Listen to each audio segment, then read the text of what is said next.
Welcome, Oh, everybody. Welcome, everybody, to our PDA Town Hall for September 7th, 2025. And every week at this time on Sundays, PDA has a national digital town hall. And for people who are new to the town hall or new to watching our stream, Progressive Democrats of America, of course, is a national grassroots up organization that organizes progressives across the country to be active in their communities and in the national politics, both from the inside and outside of the Democratic Party.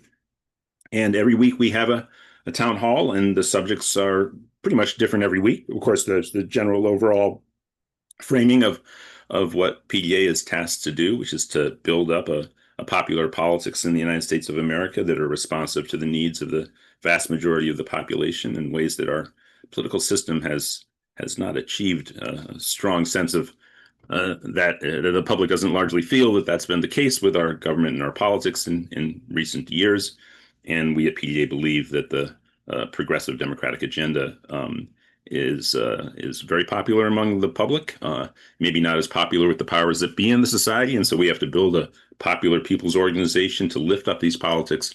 And if we can do that, I think we can take the United States out of a period of crisis and despondency and really renew people's faith in the direction of our society. So that's Progressive Democrats of America, and on this week's town hall we have a great pair of guests, and they're both going to be coming to us from the great state of Tennessee. The second guest that we'll introduce in the course of the town hall in about 40 minutes or so is a fantastic candidate, a progressive Democrat running in a special election. This is not next year's 2026 House race. A Republican congressman by the name of Mark Green. He was one of the few who voted against Donald Trump's big, quote unquote, beautiful bill. And instantly upon registering his vote, he announced that he was stepping down. He wasn't going to face, the wrath of MAGA, et cetera. And he stepped down and opening up a seat in a district that is includes part of and is adjacent to Metro Nashville.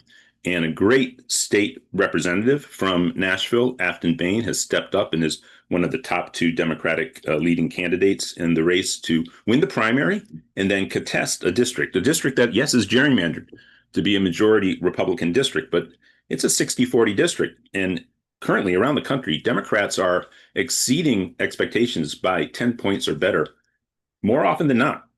And Aftyn's an amazing candidate. She was on our town hall just a little while ago. And there's a real chance of us getting a great progressive into the U.S. House of Representatives in what would be, an absolutely signature victory, not only for the progressive left, but for the Democratic Party. And also, if Aftyn can win the primary, which is on October 7th, that itself will signal, wind in the sails of progressives within the party. And I think, all things being equal, right now that is still the case with the direction of the Democratic Party. I think progressives, as we see the popularity of Bernie Sanders and AOC in the country, and Bernie Sanders' incredible event just yesterday with Zohran Mamdani, if people didn't catch that. Bernie Sanders is the most popular politician in the country, and in fact, polled as the second most popular American in the whole country. The only person who scored higher isn't somebody people really have a lot of firsthand direct experience, and one could say this was somewhat of a honeymoon vote, was the Pope. So Bernie did take second in that poll behind the new first ever American Pope, American in the sense from the United States of America. So, progressives are very popular right now. But as always, we need to organize and coordinate amongst ourselves, build up grassroots roots power and energy and coordination in order for our politics to get a hearing among the general public, because the moneyed interests in society, of course, are arrayed against us in a number of ways. And so that's what PDA is all about. And the second guest we're going to have is Aftyn Behn. And we have a great announcement to make about that in a few minutes, and we'll make it again when Aftyn joins us. But I want to say that our first guest, who won't be joining us till the bottom hmm. of the hour, is really somebody who I've been able to work very closely with over the past 2 years. And in fact, we're now pretty much at the second year anniversary of the release of the Rural New Deal. And I've been just so privileged to work with Anthony Flaccavento from the Rural Urban Bridge Initiative. The Rural New Deal proposal was an initiative of PDA's, And the intention, as with a few of our other sort of major framings of policy issues, was to bring together a team of people to work on composing it. And when I met Anthony and I got to speaking to Anthony, it was pretty clear that we didn't need that many more cooks in the kitchen, that Dave Alba from Oregon PDA, myself, and Anthony were going to be able to compose it ourselves because Anthony was drawing on such an incredible wealth of his life's work and his knowledge of um, not just policies related to agriculture. And Anthony is actually himself a working farmer in Western Virginia. That's the western part of the state of Virginia, not West Virginia. And But also all the policies that pertain to life in across rural America, other than agriculture, and small town America as well. Yeah, I encourage everybody to check out the Rural New Deal proposal. It's a fantastic document. Anthony and I, of course, will be referring to it when we speak, and it's something too that really speaks to what I was sort of saying a few minutes ago: the necessity of lifting up progressive politics. The We as progressive Democrats, and being a part of a Democratic Party that's been largely dominated by the moderate centrist pro-business forces within the party, and therefore they control the purse strings, have not allocated money to lift up the Democratic Party across rural and small town America. And largely this has led to this huge geographic swath of the United States being dominated by the right-wing Republican Party. And of course, if you think about just in a very, very broad stroke sense, but in a very real sense, nobody's going to tell you that rural and small town America is, broadly speaking, sociologically on the up and up. It's a whole part of the society that's in crisis. And when you have one party rule over a society in crisis, there is an incredible appetite for a new politics to be introduced.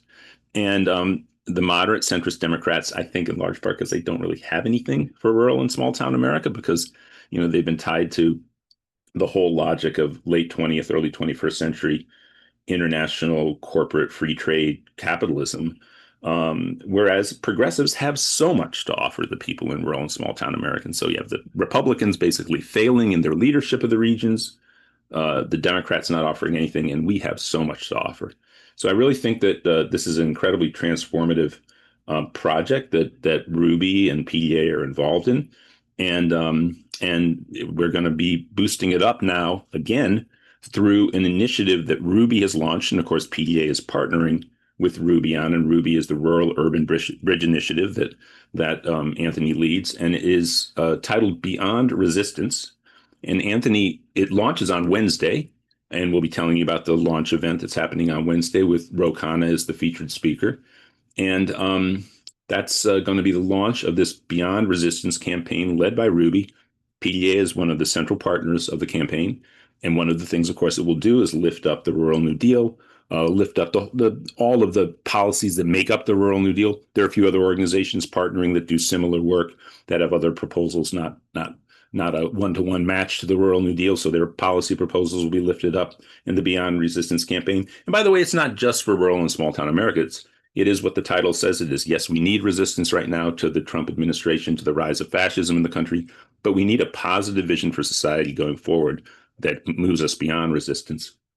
And along those lines, I do want to say, and I'll throw to Mike Fox with our PDA to-dos in a moment, I have a couple things I was going to speak to, and one of them I just name checked, which is Ro Khanna. I happened to be at home last night after attending an event in downtown Los Angeles, and I turned on C-SPAN, and there was Ro Khanna speaking at an event at St. Anselm's College in New Hampshire from just last week. And of course, we have a great relationship with Ro Khanna. We work so closely with him. I found him extremely impressive.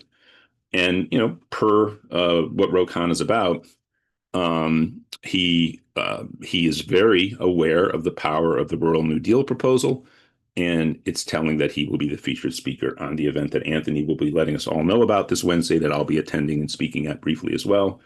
And that's Wednesday, I believe, at 4 p.m. Pacific, 7 p.m. Eastern. Now, the second thing I want to talk about at the top also pertains to Ro Khanna. And of course, this did become the dominant news story in the country again. And Ro Khanna was at the heart of it, along with Representative Massey, as well as Lauren Boebert and Marjorie Taylor Greene, being on the right side of history for a change, and every other Democrat in the House demanding the release of the Epstein files. And there are just two things I want to speak about here that I think it's important well, three things maybe important for progressives to not dismiss this. I know that in many regards, PDA is a political organization, and progressive Democrats in general, we're serious. We're very serious about foreign policy. We're very serious about economic policy, and sometimes issues that maybe are seen by some people as relating to conspiracy theory or parlor intrigue and personalities, et cetera, are not as highlighted as they are elsewhere in by other groups or in the media. And I think that while this is as sensational a story, of course, as you would ever get anywhere. It speaks to a level of high society corruption that is horrible and mind bending and terrible, and it's salacious and it's sinister with connections to international espionage and all this stuff. It's script writers couldn't come up with such a story, right? And yet, I think this is very important. For three reasons, I think, and probably many more. On the one hand, it's not insignificant that this wounds Donald Trump, and I don't think it's something that we should. Of course, we're not looking to have him go away just to have JD Vance take over. Trump, if he is in fact weakened by this, and it does seem like he is, so many things haven't succeeded in doing that, and we just have to be attentive to that. And there in that space, of course, advocate for all the good things that we want to advocate. People's ears will be open to us more in a context like this. So we have to take advantage of it. That's point number one. Point number two is the level of corruption with the Department of Justice is probably now really apparent. Even there was a sort of undercover video that came out. I don't know, so people saw it from about 2 days ago, where one of the second, third, fourth in command from the Trump administration, the Department of Justice, is saying, "Oh yeah, no, we'll release it. We'll just redact every name, every Republican name. We'll leave the Democrats in." And so the level of corruption at the DOJ is I mean, we've maybe come to expect this from the Trump administration, but again, it is not insignificant. It's highly significant, and here are a large portion of the population, many of them from the MAGA base, and they want to see justice in this case, and they see that this is actually catapulting to new levels of injustice and corruption with the legal system at the highest levels of the United States. So I think that's significant. And the third thing I want to highlight that I think is we shouldn't lose sight of the Me Too movement and the victims here, and the opportunity to return to the issues that were highlighted by the Me Too movement. Simply put, when you try to dig into what was going on with Donald Trump and his friendship with Jeffrey Epstein back at the end of the 90s and in the early noughts, and the world that Epstein was creating on his island in New York, in New Mexico, in Florida. This is a world where men dominate women, and men are above the law in their domination of women. And this is nothing that we should ever tolerate in the society we live in. And it's clear to me that part of this reaction that we have been in the sway of as Donald Trump got reelected even after January 6th, reelected after the summer of George Floyd, reelected after Me Too, that there is a real, and you see this in the manosphere and the brosphere online, there's this appetite of bravado among reactionary American males to reestablish a hyper patriarchal reactionary order. And I think if we are in alliance with Marjorie Taylor Greene and Lauren Boebert to make sure that we continue to evolve as a society more progressively and in no way go in for this kind of reaction. And we have to see it for what it is, though. And I think it's very clear that in the sort of Trumpian ideology, that's how they want to recast society. And so we have to not let this just pass with, it weakening Trump. And, we also have to think about how we reconsolidate the kind of support we were building with the Me Too movement. And of course, with other, movements against the oppression of peoples in the United States and around the world, but particularly around, issues of sex trafficking, sex domination, And again, the patriarchal domination of women and women's bodies. This is a moment which I think we have to be attentive to how we, take this moment and reconfirm what we need to see happen, and maybe start speaking to our allies who are progressive legislators in states and even in Washington, D.C., about how this can maybe be codified in an appropriate way. So I don't see that really happening, and I really hope that we can see that happen. So we will be joined by Anthony Flaccavento at the bottom of the hour, but first we're going to go to Mike Fox with our PDA to-dos, and then we're going to call on Mike Fowler quickly to talk about something to do with the California redistricting. Mike Fox, take it away with our PDA to-dos. Can't hear you. The buttons aren't being my friend. We can hear you now. Hear me now. All right. Excellent. Fantastic. Thank you all for being here. As always, our number one to do on this call is revel in the fact that you're surrounded by people who get it here. Each and every Sunday, 4 o'clock Eastern, 1 o'clock Pacific, we come together here to share positive energy. A note for the folks typing in the chat, please do keep the comments positive and on topic here if we can. Otherwise, it just turns into craziness there. We kind of like for the chat to be a functioning tool for everyone to connect as well as to get things done. Okay, so with that in mind, getting things done. To-do number 2 is always take notes. Okay, we're going to have the chat available for people to save. However, it gets long and crazy and extensive. Using it as a tool becomes a bit of a challenge. So I suggest grab, just like me, the Luddite that I am. I got a clipboard and a pen right here. If you're more digitally adept than that, wonderful. But bottom line, please do take away some to-dos from this call. And the primary ones we'll talk about from a time and treasure standpoint here. We got a big long list of them that I'll be tossing a link in the chat on, but I'll keep it tight here.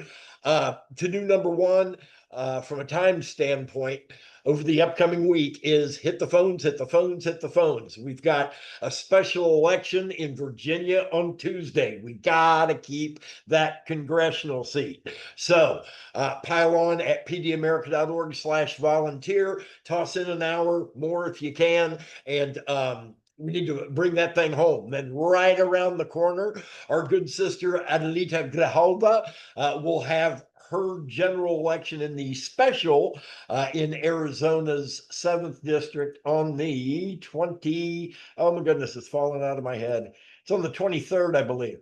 In any event, in a couple of weeks. That's correct. 23rd. Yep. Thank you. Thank you. So we want to be in the game with her in a big way to not only hold on to that seat, but make sure that it is held by a serious, staunch progressive like her late great father was in that district. So we're piling on big there. There's going to be an announcement here coming up that I won't steal the thunder on, but more special elections coming. So bottom line, we need folks with the phones on fire. Okay, so it's pdamerica.org/volunteer. And then from a treasure standpoint, our goal is always on this call, not necessarily a dollar figure, because I'll be candid, we're first and foremost about getting the work done via volunteer labor. Candidly, the vast majority of our work is done by committed volunteers, and everybody who is in that game rocks, and we encourage folks to do that. So it kind of in the spirit of team building here, my goal always on this call is solidarity. All right, so it's not about, if you can do $100 or more, wonderful, please do. If you can't, no worries, just toss $1 in, 2, 5, 10, whatever you can do, and let's see if we can all come together here in solidarity, not only with the work itself, with the issues that we must be addressing, with the candidates that we have to get elected, but with each other as well. Show that solidarity with the folks on this call who are in the game really, really swinging. right? So anything that you can do, a dollar or an hour, let's make it happen. I'll be tossing that link into the chat here as soon as I get done yapping. And we'll leave it at that for now, Alan. I'll be back at the top of the hour with more on where we're at on our goals. And let's light it up. Back Well, to you. here's the thing we're going to do, folks. We're going to light this up because everybody, and drum roll, please. Nope, Mike, you got to put your camera back on. Today No. happens to be Mike Fox's birthday. So, everybody, we want to ask everybody to give a little gift to Mike Fox, which is to just up your donation to PDA a little bit in Mike's honor today, or sign up to volunteer. So let's have an incredible show of support for see Mike's camera's on, mine's not. There we go. I'll put mine on too. So look, this guy is he's a living legend, and He's old now, officially. he is. In fact, he really, really, really would love. And this is look, Mike. Mike gives more to PDA in a week than all of us, any of us, as much as anybody, and more, I think, still. But he sure as heck knows that he wants us to have enough money to be able to hire more people to assist him in the work that he still, oversees and leads at PDA. And it's just unrivaled work. And so please, everybody, give what you can. Happy birthday, Mike Fox. We all love you, and we love what you do. And what you do for the welfare of the society cannot be overstated. Because look, we are the progressives are the better angels of our nature in America right now, and you are lifting us up across the country and leading us to growth and victory through the work you do and the organizing work you do. So, everybody, if you can, sign up to volunteer, donate to PDA. Happy birthday, Mike Fox. Hey, Uh, Alan, can I break in for just a second and, sure, go add for it, my Gene. two cents there? Mhm. I've been working with Mike now for I think close to 6 years, and there are none better. He's always 100% behind everything we do, and he is the support that we always need. So that's coming from fellow Floridian who works with him practically every day. You And guys in Florida Alan, too. Alan, this is Oh, John. I was going to call on you next, but after Mike Fowler, why don't you go first and then Mike Fowler next? But Donna, and share your thoughts for the week after your thoughts from Mike Fox. Yeah. Okay, cool. I Yeah. just wanted to say happy birthday to Mike Fox, to my brother Mike. We've known each other a lot longer than you and Jim Langford have. Been a lot of years, hasn't it, Fox? You are an incredible human. The first time I met you, I wanted to know who was that strange little man running around wanting to make phone calls all the time when Jim introduced you to me. And when I was executive director, there was only one time when you said to me, when I was going to make a decision, and you said to me, I'm out if you do that. I can't even remember what it was. Ooh, And I I said, "Oh, remember that. do you remember that?" And when you said that, I thought, okay, I'm done. I'm not doing that. No, Whatever it is, nothing I'm but not love. doing that. If it Nothing but pisses love. off Fox, not doing it. So, you have been my PDA would not have hung together through some of the tight stuff without you. And you know that. Have you become Medicare age now? Are you officially old? Yeah, official. All right. I now Yay. have my card. All right. Yay. Yay. Be careful about those advantage plans, don't you? Yeah. Yeah. Yeah. All right. Thank you, Mike. I love you and happy birthday always. Thank you. Well, Thank you. and And let's get to work. Yeah. your thoughts for the week, Donna. We should have Anthony joining us in about 5 minutes, and just your Yeah, thoughts. I saw Anthony signed on, so that's cool. I don't want to take very long. I'm sorry I was a little late getting to the phone. I just wanted to say this week, I don't know if others are feeling a little bit like I am. Sometimes right at the moment, I fluctuate between wanting to turn it all off for a little while because it's overwhelming, right? At times when you listen to what's going on, you think, yeah, you can't, you like Alan said, you can't make this stuff up. And we're not even talking about just the Epstein file stuff. That stuff is so awful towards women. I don't even know how to verbalize it properly. And thank you, Alan, for addressing the part of the Me Too movement. I think a lot of women in this country right now are feeling very much like our rights are being eroded because they are. What we are feeling is right. What we are seeing is the erosion of human rights generally, but certainly women's rights, certainly. And it's very frightening. It's scary to feel like you're going backwards. So being a part of PDA is part of what helps me not be quite so frightened. So thank you to PDA for that. But also, I think something that troubles me right at the moment is more societal. You know, that people are kind of I don't know whether angry is the wrong word, but not connected with one another in a positive way. You know, and we've got to keep doing that, folks. We've got to. We progressives have to be the ones who reach out to people with solutions that matter in their lives, because that's not what they're hearing at the national level. There's so much gibberish going on above us, and some of it is hard to even tolerate. That what you can do is in your own community, in your community, in your neighborhood. I know it sounds a little simplistic, but lift up the other people around you. You must do this right now. I know there are people hurting. I know there are people that are scared. So be a part of that community, close knit around you. Our apartment building right at the moment is being converted into what looks to be, they're doing all the luxury kind of things to it. So we know what's coming down the road, right? We know that, we can see it. But I imagine for the young families in my building, it's got to be terrifying, really terrifying. So to reach out to those people in a meaningful way shows that those of us who give a shit about one another in this world right now are reaching out to each other. And we are the progressives. The Democrats are the ones who do care about people. I'm not saying all Republicans don't, because that wouldn't be true. But right at the moment, what we're seeing nationally is disgusting. When I saw the pictures from the Oval Office of all the tech giants sitting there, you know, giving homage to the king, I thought I didn't want to watch it anymore. I didn't want to see it anymore.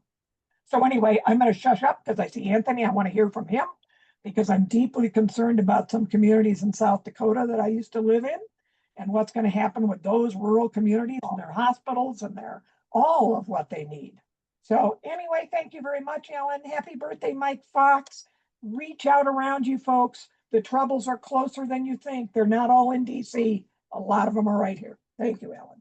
Thank you so much. And so Mike Fowler, though, if you can quickly just chime in and let people know how they can volunteer around the efforts in California to support the statewide resolution that will do the redistricting. Okay. Mike? Yeah. Well, yeah. Go ahead. Yeah. All right. Yeah, I'm sure everyone has heard about what Texas has done, is they have redistricted, and in order to increase the amount of Congress people by 5 Republican Congress people, in order to keep Trump's, whatever you want to call what he's doing, fight against democracy, I guess you'd say. And California is retaliating, and they're retaliating by redistricting 5 Republican districts into Democratic districts. But the difference, of course, is that in California on November 4th, the first Tuesday in November, which normally would be an election day, except it's an off year, Californians are voting on whether we want to redistrict. And there's a major move by the Republicans to fight that election and make sure that we don't redistrict. So, and in fact, the Republican RNC is putting up $70 million to fight it. And there is a Republican wealthy business person who's putting up an additional 50 million. So right now, if you turn on your television, you will get commercials about how evil it is for the Democrats to put up all this money to redistrict. But it's okay if in Texas they put up they don't even vote on it. So what we are doing, the Democrats are doing, is we're going to vote on it, and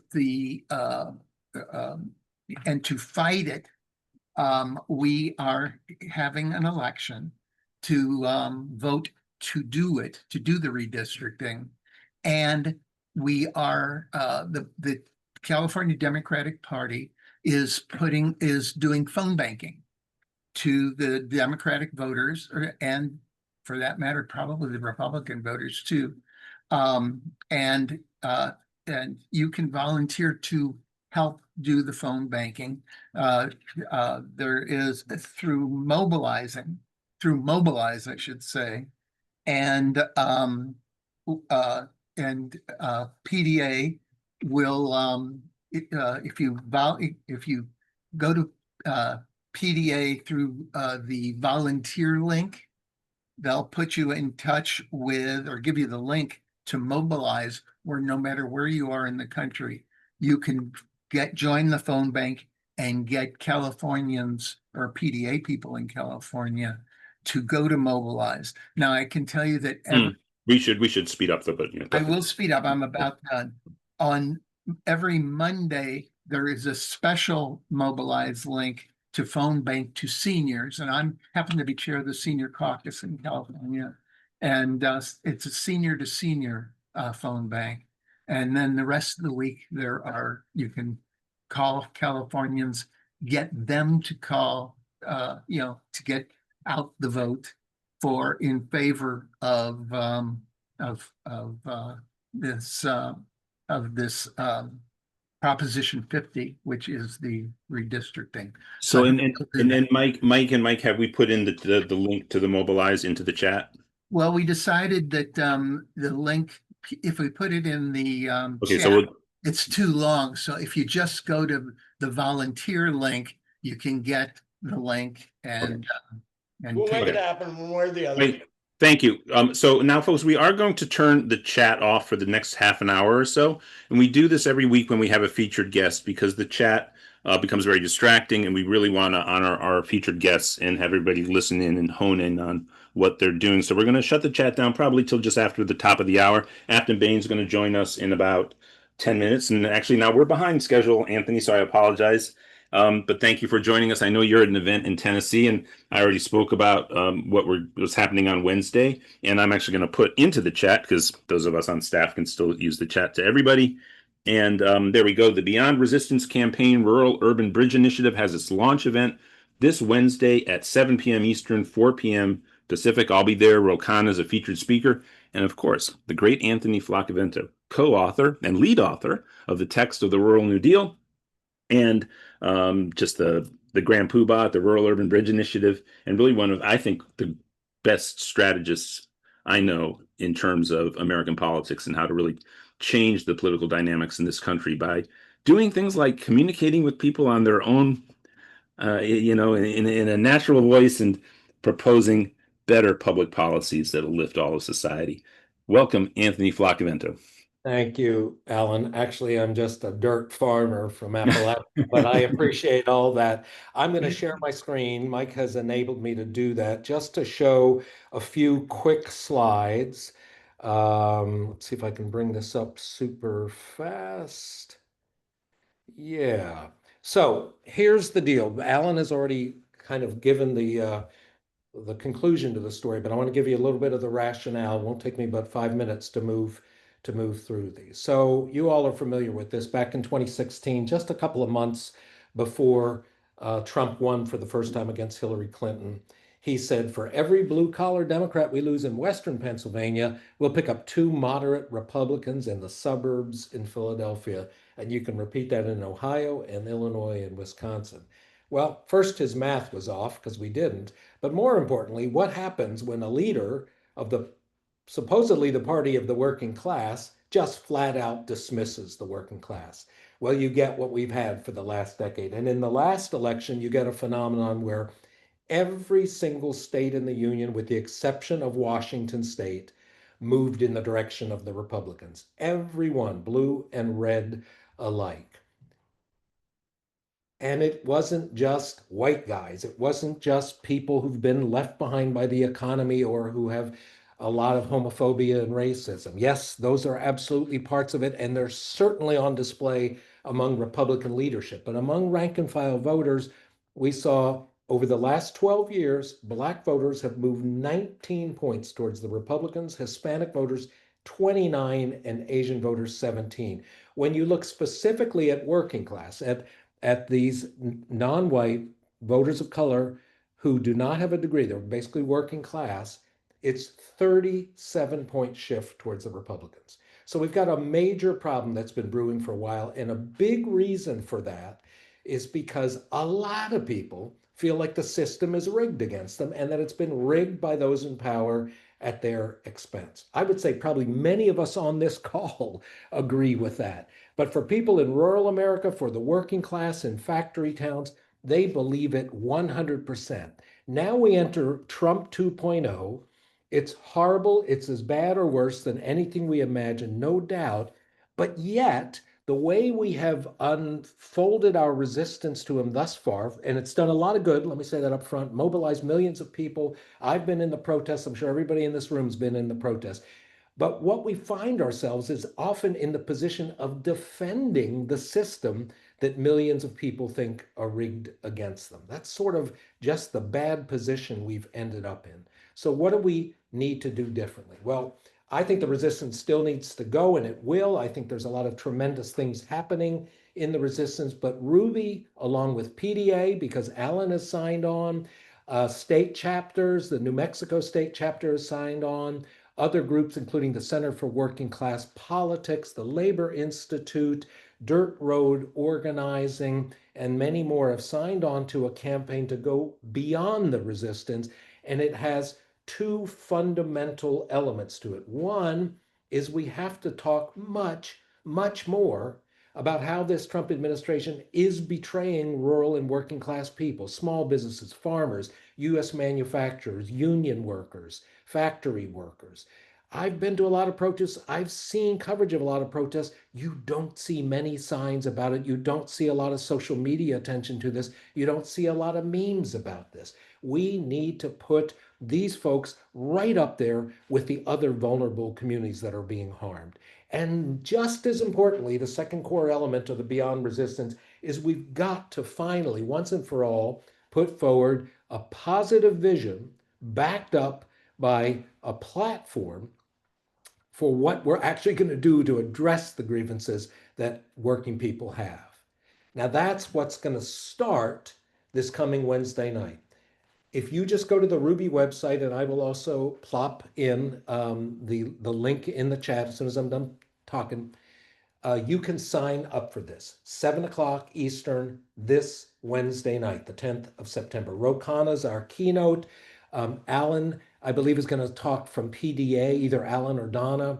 We're going to have several different people talking about what this campaign really means. And this is just the first of several events as part of the campaign. We're going to have everything from webinars and seminars about what is in the Rural New Deal and how can you get it in your party platform or get your candidates or representative to adopt it. We're going to have hands-on actions in communities.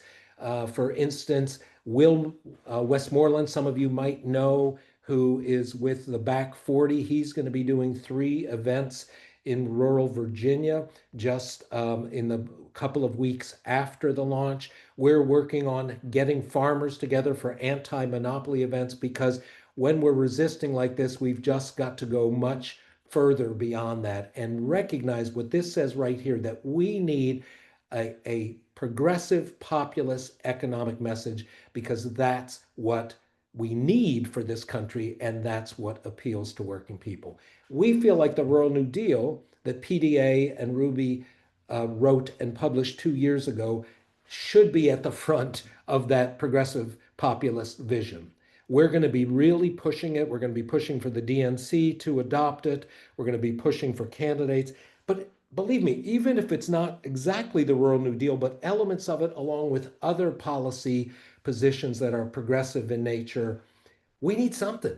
Because right now, our focus is too much on how bad Trump is, and we are not saying clearly to the people we're trying to win over how we are different. We're only talking about how Trump is so dreadful. So I hope you'll join. I'll put the link in there, stop my share, and I don't know, Alan, if we have 2 or 3 minutes for questions before Aftyn gets on, but I'd love to field them if we.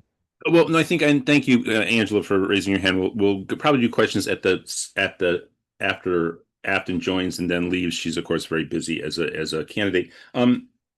Mike Lux, I know, is a big champion of your work. The Nation magazine is heralding it. What's your sense right now, among the people across the country, and how open they are to? I mean, we all know Sanders did fantastic in rural and small town America in the 2016 primaries and also in 2020, but that, of course, didn't get drawn out as long as the 2016 primaries did. But that was within people who were either registered Democratic or choosing to vote.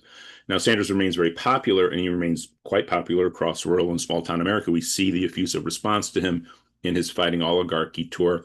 Do you sense that if you put forward the policies, even people who are drawn to Trump, who after all they were part of what draws them to Trump is that the idea that Trump would break up the system, would break up the establishment. But nonetheless, the fealty to Trump can be quite strong. What's your sense right now of where we are compared to 2 years ago, or compared to even 10, 15 years ago, in terms of the traction you see as a possibility among rural and small town Americans for a progressive platform?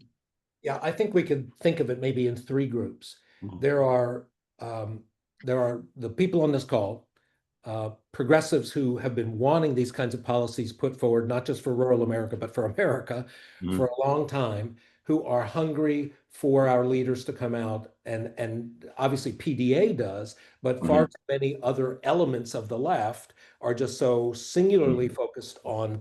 the negativity of Trump that they're not. So I think there's progressives broadly who would love to see and would support a progressive populist agenda. And then I believe there would also be quite a few legislators to go behind that. The second group is the Trump voters that the Center for Working Class Politics just identified in their most recent study. Mhm. They identified 11 to 12% of Trump voters. That's about 8 million people who Mhm. absolutely support economic progressivism, a Mhm. progressive populist economic agenda. On social issues, they range from moderate to conservative, but actually they're generally speaking, this group, more moderate than we think. They're not all Mhm. rabidly whatever, anti whatever. Mhm. They actually are more moderate, and then they are looking for progressive populism. 8 million people who voted for Trump. And then the third group is a whole bunch, millions and millions of Americans who didn't vote in 2020, who are not sure they're going to vote next time because they've given up on both parties because all we do is bash each other, right? That Mhm. group, which some people call the exhausted majority, Mhm. they're not all progressives. They run the spectrum, but a large proportion of them, we believe, would line up again behind common sense, pragmatic, but far reaching progressive policies that are going to simply take power away from corporations that just about every American wants to happen and level the playing field for workers and small businesses. That is enormously popular. We could tap all three of those audiences and not squeak by in 2026 and Right. 2020, but win resoundingly. I want to ask you then, of course, the economic populism, the popularity of Sanders, Mike Lux's talking points that you and I are familiar with. In other words, the fact that this stuff has traction among the white working class rural voter. But what we are told consistently is that on cultural issues, the people are deeply entrenched, and therefore they're still going to vote for the Republican Party, especially the degree to which the Republican Party does sort of put forward some kind of J.D. Vance, Donald Trump-esque type of populist rhetoric as well. So, with that kind of rhetoric being part of the equation, what are your suggestions to the progressive left about how to realize there are cultural differences and how to then speak with people, and to not be scolds about it? How much of a problem do you think that is with the left? Yeah. I think it's a big problem with the left that too many Mm-hmm. of us, and again, I'm not saying this to anybody specifically on the call, but in general, having been in a lot of Democratic and left circles over the last 40 years as a candidate and other things, too often we are quite sure of our own moral superiority on these Mm-hmm. issues, sometimes intellectual and informational superiority as well. And we convey that whether we think we're doing it or not in the form of kind of condescension or scolding. So part of it is that. And I'm not sure that we genuinely respect other people. So here's how we can get to that point. If people Mm-hmm. Number one, recognize that most Republicans are not members of the Republican House and Senate. They're not mostly Trump sycophants and MAGA people. They're everyday people like you and I, struggling to get by, who've been persuaded to go one way more than the other for a whole bunch of reasons we could talk about. But they're decent, honorable human beings that want to do the right thing. We have to separate the Republican leadership from rank and file Republicans. That's one thing. And then once we do that, we need to start extending more respect and even a willingness to listen to what these other people have to say. It can be in conversations when you're knocking on doors, it can be at the grocery store, it can be in how you handle social media and different points of view. So some of it's a communication issue. Mhm. The other thing is to remember that what Ro Khanna said, he was actually just in Southwest Virginia, and he'll say a similar thing on Wednesday. He said, I'm not changing my values about the LGBT community or immigrants or any of those things, but I'm leading Mhm. with economic policy that will make life better for the vast majority of Americans. That's what I lead with. That's what I spend most of my time talking about. And then I also deal with the other issues, but I let everybody know that first and foremost, I want to make material life better for most Mhm. people. If we Mhm. do that, and we also start engaging respectfully at the local level, like through something like Ruby's Community Works, we start to rebuild trust. And rebuilding trust is absolutely essential to winning hearts and minds. You can't persuade people with facts and figures or better talking points or more down home language if they don't trust you. So we must take on that task of rebuilding trust. And I know you have a network of people that will be a part of the Beyond Resistance campaign. And some of them are in organizations that are spread out across the country and in rural and small town America, factory towns, et cetera. People, it's not a monolith. There are progressives who have good community relationships with people and they concur with you on your ideas around reaching out to people and drawing traction there. Yes, and that's beginning to grow pretty rapidly. Ruby's pretty new, as you know, Alan. We're 3.5 years old. We're a Mhm. small organization, but we do work around the country. And a lot of people have never heard of us. But when they do and when they start getting involved, what we're finding is that Democrats, activists, liberals actually are, I mean, we get resistance from some, but the vast majority of people are kind of thrilled to have a new insight to understanding folks a Mhm. little differently that primarily we've dismissed, if not demonized, and then to have some tools to actually break down these differences, whether it's local engagement or policy tools. It's quite empowering. It really is. And it kind of beats the hell out of just beating on people all the time in social media, or just thinking about Trump can absorb 99.9% of all of our attention all the time because he's an endless well of horror. What if what if we spend less time on Trump and start trying to implement some of these trust building strategies, start pushing forward progressive policies that we know work? It would just be a better use of our collective time. Well, you are getting such a positive, effusive response from the emojis, which is what we've limited our audience to being allowed to express themselves with, and there they go. I trust everybody can see what I can see on my screen. But now we are, of course, waiting for Aftyn, and we have when she does show up, and she's at an event, everybody. So, of course, I apologize for the confusion about the run of show. We are usually very tight in our structures, but you're in Tennessee right now. Is that correct, Anthony? Yeah, I'm actually in Cleveland, Tennessee, which is just about 30 minutes above Chattanooga. I'm in Hmm. a little cubicle in the public library, which closes in 10 minutes. So Oh. I will have to get off at about 1 minute till. But we're down here doing a training talking about these very issues with rural Dems from five different county parties in southeastern Tennessee. This is a lot of what Ruby does. We go around the country working with local Dems and other liberal and progressive groups to help get a little better understanding of this and moving forward. But that's what we're doing. And then when I get back late this evening, I'm going to be back on the final preparations for the launch on Wednesday, and we're really thrilled. Let me say that in addition to PDA nationally supporting us, and with Laura Lucero in the New Mexico PDA chapter, we would love to have the help of everybody on this call, not only to show up, but spread the word about this event. If we want to pack the house, we want to exceed our 500 Zoom limit for our launch on Saturday, and we're going to need your help spreading the word about it. Yeah, in fact, I would encourage everybody, especially those of you who are chapter coordinators or state coordinators, to consider hosting a PDA Beyond Resistance event for PDA members and to invite everybody in the state to it. I would love to see that happen. I think this is actually a brilliant campaign. I've looked into the details of it and what it is promoting. And again, I've obviously in my questions focused on rural, small town America. It actually speaks to everybody around the Beyond Resistance message. And I mean, clearly, I think I would be a broken record as well on this point that we need to continue to put forward a positive vision. In fact, all the work that I continue to do, including at the legislative level up on Capitol Hill, is to promote Democrats putting forward and developing progressive Democrats a whole platform of positive progressive policies for the society, so that in this crisis, by the way, Ro Khanna is very eloquent on this.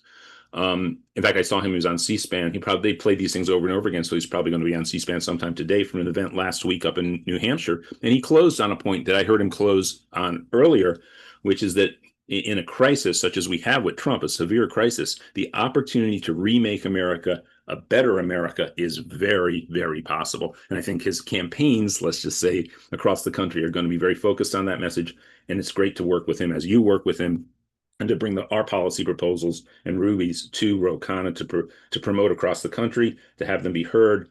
It's all fantastic. Now, Aftyn Behn just joined us, but we're going to bring Aftyn on at the top of the hour since Anthony, or maybe 2 minutes before, or maybe 3 minutes before Anthony goes, because I know that you know of Aftyn Behn, and that's another special treat that we can pass on to this person who's stepped up and is in the Tennessee House of Representatives, is now running for the U.S. House of Representatives.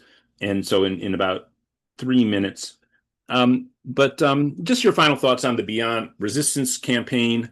And by the way, let's get Aftyn Behn into the U.S. House of Representatives and then have her on a Beyond Resistance PDA event coming up soon from that platform. But yeah, your final thoughts, getting people to come out on Wednesday at 7 p.m. Eastern. And I'm so sorry that the library is closing and I can't listen to Aftyn because I love hearing her. She's like there's energy and there's matter, and I think she's 98% energy, but the matter that she has is totally dense and substantive. So anyway, I'm sorry I'm going to miss Aftyn.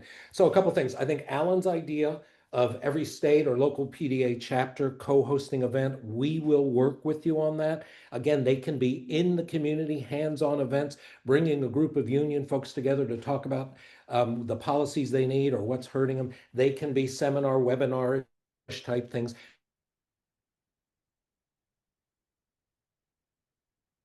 Beyond Resistance campaign is so critical to stopping Trump, because so long as the vast majority of people turning out for the rallies and the marches and the protests and on social media are the choir, the liberal progressive choir, Trump is going to largely ignore us. Now, he can't totally, but just imagine if the people turning out both against him and for other things includes many, many more working class folks, rank and file union people, farmers, small business owners. It's going to make the resistance itself that much more effective. And then we will be building the foundation for what the Democratic Party should be, which is a party fighting for working people across geography. That's what we can do starting with this campaign. So that's probably enough said from me. I'm going to have to bugger off because they're shutting But off. before we do that, let's bring forward Aftyn Behn, who is, of course, running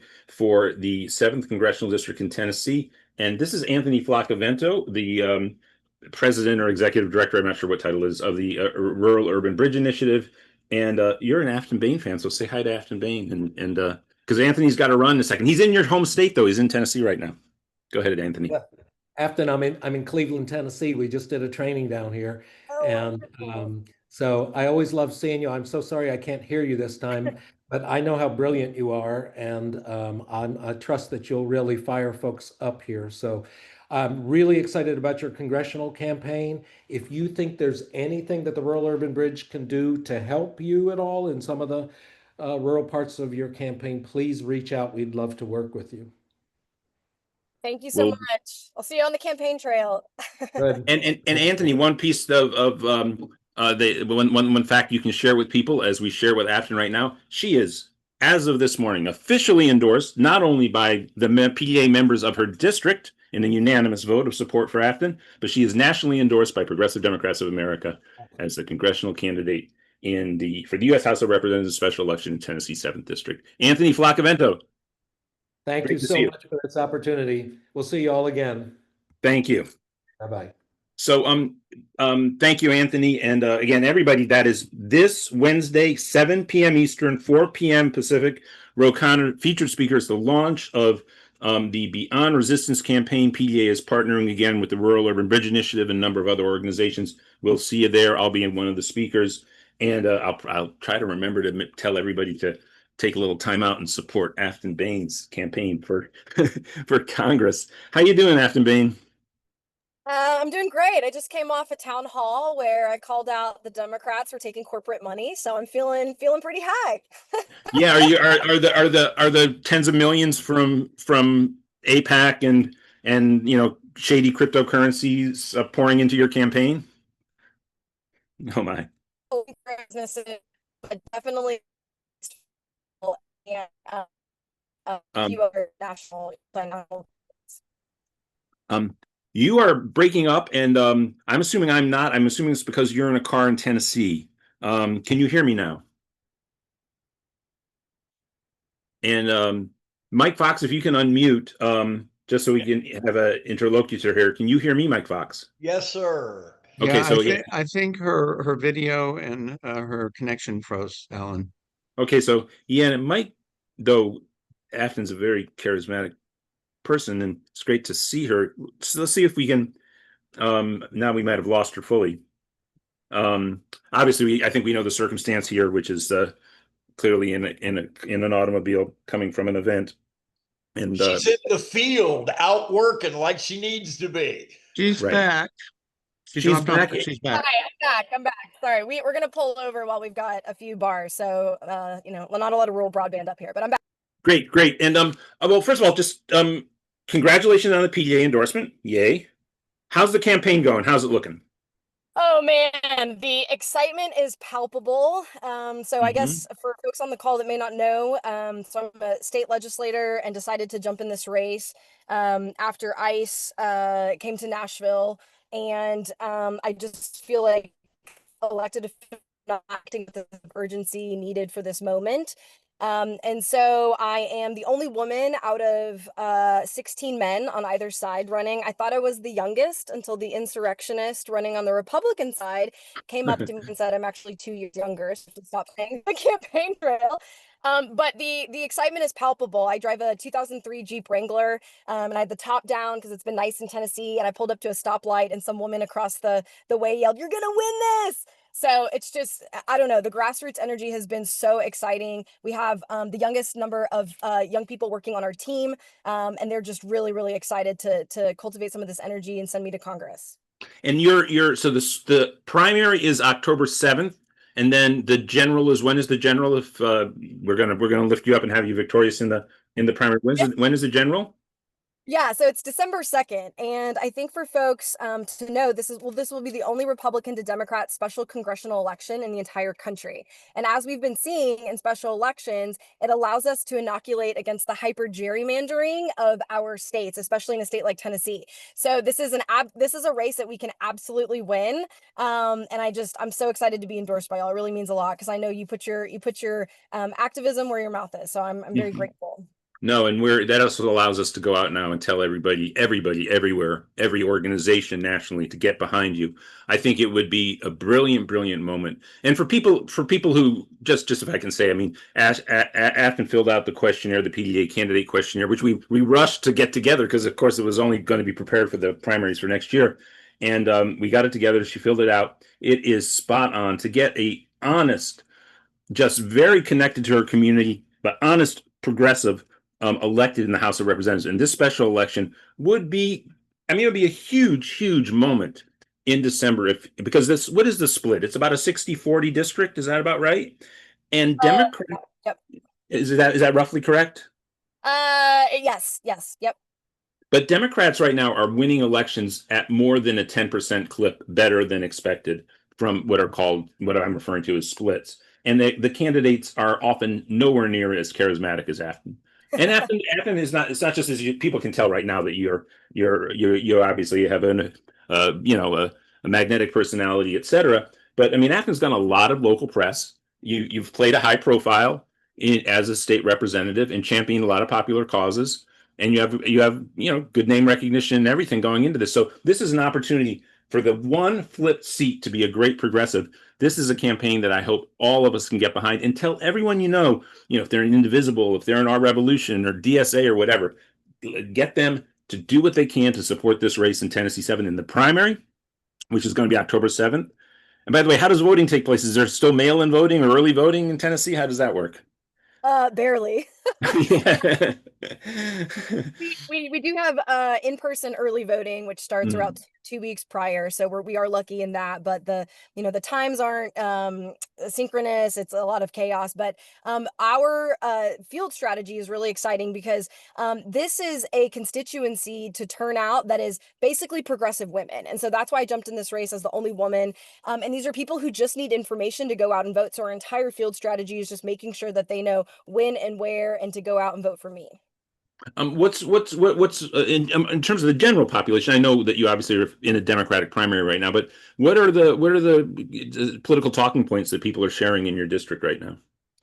Yeah, I mean, it's all about affordability. And so, Mhm. my two campaign tenants are keeping our communities safe, which has been co-opted by the Republican supermajority and trifecta, and making living affordable. I'm 35. I can't afford to have kids. I can't afford to buy a house on a social worker and legislator's salaries. And so Mhm. I'm really living, this life that is being lived by tons of Tennesseans. And that's what we're hearing is just simply life is unaffordable. And unfortunately, things are going to get a lot worse. And that's why this race is so important because it provides a vehicle, as any organizer knows. Elections provide us vehicles to do the organizing to move the needle in our states. Is there? I mean, that's so hard to tell how this gets expressed in one's locality because everything is digital and political expression is so much of it. Is there talk and just discussed with like things like the Department of Justice actions around the Epstein files and things like that, or does that pale in comparison to people talking about affordability and economic issues? Well, because this is a turnout mobilization electorate, we do have to Mm. kind of elevate what is contemporary. And so I did release a press statement yesterday calling on the 11 Republicans in the field to sign on to release the Epstein files. And so I'm hoping that'll generate some interest from them because they haven't signed on to that. So there is a bit of that, but the general populace for the general election will be one about affordability. Okay, because I actually would think that maybe would carry over more to the general than the primary, because of course all the Democrats are signing on for the release of the files too. And then just a quick question: so you're familiar with Anthony's work with the Rural Urban Bridge Initiative? That is Yeah, fantastic. so I was actually the campaign director for a group called Rural Organizing, which is Mhm. a progressive rural organizing Oh group. yeah. And so a lot of interplay with Anthony's organization. I was also part of the two successful ballot referendums codifying abortion access in Montana and Ohio. And so, part of my pitch is that I'm able to turn out small town and rural voters, and I had the highest total voter turnout of any Democratic state rep in the state in the 2024 cycle. So that's my pitch is that I can turn out rural and urban voters. You should know then that we PDA co-authored the Rural New Deal proposal with Anthony. So I'm one of the authors with Anthony on that, and another PDA named Dave Alba. And it was great partnership. So with the endorsement, and this goes to the primary, let people know that you are supporting visionary policies, transformative policies, the very type of thing, the best of the tradition of the Democratic Party. And of course, your state, has TVA and some of the best traditions of the Democratic Party's legacy anywhere. So Yes, and if I could, and also if I could just take some time to talk about what's going on with TVA because it's mm, really pertinent.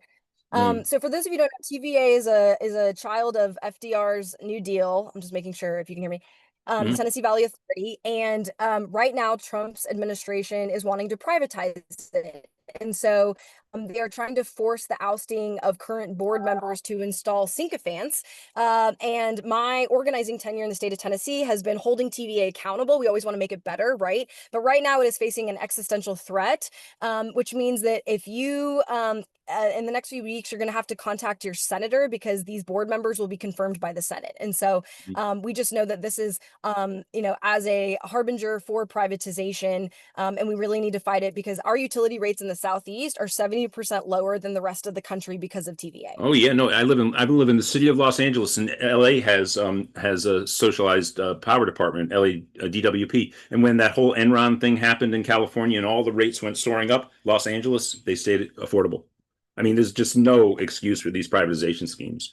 And yeah, that'd be a brilliant thing for the people of Tennessee to rally around the TVA. Again, under your guidance, of course, which would be fantastic. Well, obviously you got to go. I want to encourage people though, before you go, and in the chat, everybody, can we put the link in? So now that we have endorsed you, we can support you. And so we're going to ask people to donate right now to Aftyn's campaign. And, you can either do that through splitting a donation with PDA or just making whatever the split is you want when you adjust the levels on the link that Mike Fox is going to put into the chat in a second. There. Okay, great, thank you. And so look, this is again, it's a October 7th primary, folks. And give whatever you can. PDA, obviously, we're going to get our phone banks going in support of this campaign, and we're going to do a whole heck of a lot. We have an election on Tuesday in Virginia, and Adelita Grijalva's general election on the 23rd. But this is a hugely, hugely, hugely important primary for PDA. To have Aftyn win on October 7th, to win the Democratic nomination for the seat, means we will have a true champion in a very high-profile national race. I mean, it's possible it won't get as much attention as it should because people will believe it's just a gerrymandered district, but that is where we can really pull a fantastic upset that will be, I mean, in other countries like in England and these parliamentary systems, there are these off-year special by-elections that are viewed as like, bellwethers. If Aftyn wins the general, Yes. it is going to be a huge, huge, huge bellwether event for us folks. And this is a real possibility. Obviously, you can tell we got a fantastic candidate. We have a candidate who just, again, sort of the skill sets that you want to see in a candidate, that just absolute, clear sense just conveyed to me, and I'm sure everyone on the call, that Aftyn is somebody completely engaged with the issues that concern the people in the area and the electorate. So give what you can, donate right now through that link, and continue to support the campaign by signing up to volunteer with PDA. We'll get you on a phone tree. We'll get you contacting people in the district. And so what's your sense right now in this Tennessee 7th, right? And in general Nashville, is there a sense, is there just and has there been for years, a sense that the society's just gone off the rails? That at least the politicians are no way assisting with, if it's staying on the rails, it's because of the initiative of the people in the community. So just your thoughts on that. So Tennessee is a mass experiment in collective gaslighting right now because they're the Republican supermajority is telling everyone you're doing great, country's great. It is not. We were just rated the lowest standard of living in the entire country. We came in 50th. And it's only a matter of time until that facade starts cracking. And one of the reasons I jumped in this race is because I am a trustworthy messenger when it comes to anti-economic austerity, authoritarian capture. And so I'm using this race to push back on that narrative, to broaden our coalition, right, under authoritarianism, bring people towards us, especially as folks really start to struggle, which is going to be in the next few months. And so things are pretty dire in Tennessee. I have to say, things are very dire and they're going to get worse. But Nashville, your hometown, I mean, I don't know anything about it. I've never been there except when I was a very, very small kid, drove through it. I have some dear friends who've lived there in the past and live there now. And they love it, actually. They think it's a great place and it's full of vitality and obviously entertainment and stuff. I mean, is that true, or is that apocryphal about Nashville? I want to make sure I'm not stalled. Okay, my Yeah. face may be stalled. Nashville is, yes, we love Nashville. We love our cities, right? But our cities are under siege, just as your cities are under siege right now from this federal administration. And so, we're trying to, especially I represent downtown Nashville, right? Last year we had Nazis show up, right? So it is we are trying to preserve our community. And as Adrienne Marie Brown says, one of my favorite strategists and organizers, that critical connections mean more than critical mass. And so I've really been trying to focus on building those local connections, because that is what's going to be resistant against authoritarianism. Okay, I'm going to ask you one final question for me because I'd love to hear your thoughts on this. And however you want to answer this question. You are a true progressive and a white woman from Tennessee. What do you think your victory to enter the U.S. House of Representatives would signify and symbolize for the country and the world? Why am I tearing up? I'm sorry. I've spent the last 8 years organizing in the state and building a bunch of young people and building the infrastructure necessary to fight what is happening here. And it would be a win for our movement. It would be a win for our partners, for our community members. And so I don't take this lightly. And this is, there's a lot of sacrifice that comes for running for this seat, especially under what's happening. But for Tennessee, it would be just, you can't write off places like Tennessee. You just can't. And we are here, we are scrappy. We are some of the best organizers in the country because we're having to organize under terribly oppressive conditions. But for us, it would just be, don't give up on Tennessee. We deserve investment and we deserve attention as well.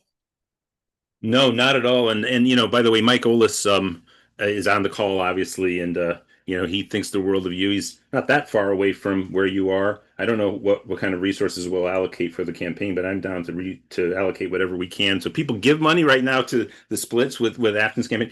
Look, I would open up for questions, but I think you got to run, and you're a little shaky on the connection. So Aftyn Behn, just more power to you from all of us at PDA. Congratulations on your PDA endorsement. We do, there's definitely a number of other organizations around the country who often are attentive to who we endorse. So let them know we're endorsing you, and we'll do the same. Oh, I will. Yeah. Oh, I will. And I just want to say I'm so grateful. Running in a Southern primary, we often say, is like a bitter divorce. And so you all just having my back, I am a loyal person, and so I will always have y'all's back. And thank you so much. It means so much to me. This endorsement means so much to me. Thank you. Thank you so much, Aftyn Behn. So Godspeed, drive safe, and just enjoy the campaign trail, and victory on October 7th. All right, bye guys. Take care. Bye-bye. Well, everyone, I can see the emojis are just pouring up there, and yeah, isn't she just phenomenal? And look, folks, I didn't quite want to put it this way while she was still on, but let's be honest, folks, she wins this general, and we have an AOC moment, just like when AOC beat Crowley and then went on to win. I think she has that kind of charisma and understanding of our society and our country. And it will just be so groundbreaking. I mean, having said that, of course, if she wins, she'll be up against a lot of money in 2026 to try to knock her out. But I think she'll become a massive. I don't want to say anything too crazy to in front of her, so to speak. But it's like, my word, she'll just become an international superstar of the highest order if she pulls this victory off in December. Got to win the primary first, so let's get together on that. Mike Fox, where are we on? Mike Fox, birthday boy, how are we on our PDA to-dos? Yeah. Okay. To-do number 1 is everybody feel that what we just experienced there. I know Alan doesn't want to deal in hyperbole here by any stretch. We're grounded here at PDA, but we cannot overstress the potential that this woman brings to the table. Makes me cry, candidly, because she's got it, gang. You felt it, you saw it. She's bright, articulate, her heart is right, and crazy hard working. You see the kind of day she's got going, bang, bang, bang, bang, bang. That is a winner right there. But she can't do it by herself. So I'm going to thank everyone. This is my favorite part of the week. I'm going to do my quick thank yous from a where we're at standpoint. Okay, the following folks have donated today thus far. Phone banker Betsy, double dipping. Carla, one of our stalwarts with the disabilities issue organizing team, thank you. And Maureen, phone banker David out in Arkansas, double dipping. And David, excuse me, phone banker Mary, double dipping. Bo in Philly, good to see you, Bo. Phone banker Bo, double dipping. Dr. Bill, yo, Dr. Bill. And Craig and Gary, Dr. Deutsch, double dipping Dr. Deutsch. As always, Tom, thank you so much for your more than kind $100 donation. Anybody who can match or beat that, please do. Any amount is greatly appreciated. Susan, thank you for becoming a sustainer. And Valerie, William, Cindy, Laura, out in New Mexico. Laura, whose name has been dropped multiple times on this call with good reason. Laura's absolutely rocking it out there in New Mexico.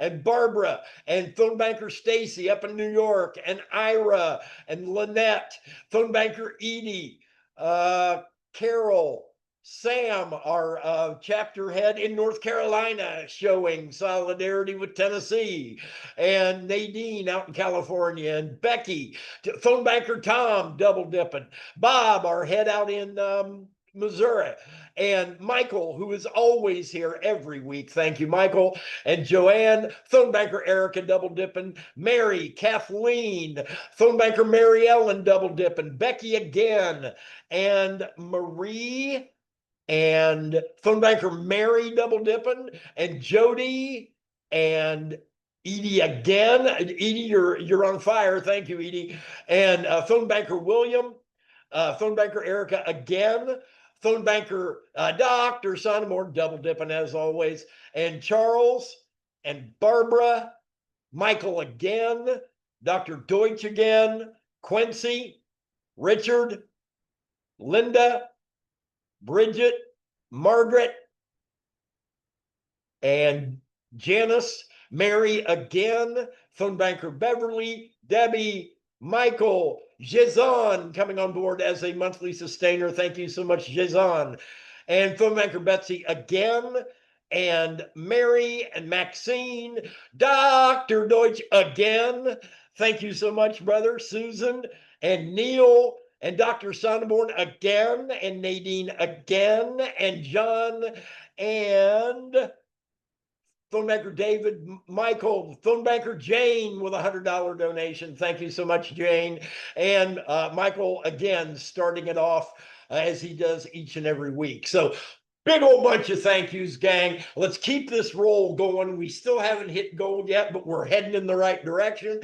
And if you don't see the donation link in the chat, just go to pdamerica.org, bang, hit that donate button, or volunteer. We're still about 7 short of our goal on folks hitting the phones here. We got that election on Tuesday. We got Adelita Grijalva's election 2 weeks later. Is my math right? In any event, something like 2 weeks later. And then, of course, we got to bring it home for Aftyn. All right.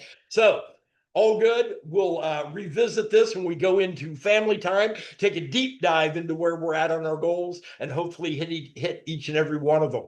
Back to you, Alan. Yes, and now let's go to a stack of questions on the subjects of the day. Obviously, Aftyn Behn's campaign for the U.S. House of Representatives, and Beyond Resistance, the new campaign from our partners at the Rural Urban Bridge Initiative. And yeah, let's go first to John Stofko. John, please unmute. And what's on your mind? Hi, John. John, you're unmuted, so I should be able to hear you. John, can you we'll go to Kelly King to unmute. Please unmute, Kelly. And John, if you can well, okay, there you go, Kelly. Hi, just wanted if you could comment on the support for the rural urban bridge versus the 21st Century Economic Bill of Rights. They seem to both be kind of platforms that I know Ro Khanna is involved in the EBR as well. I just wonder how they might hang together. Thanks.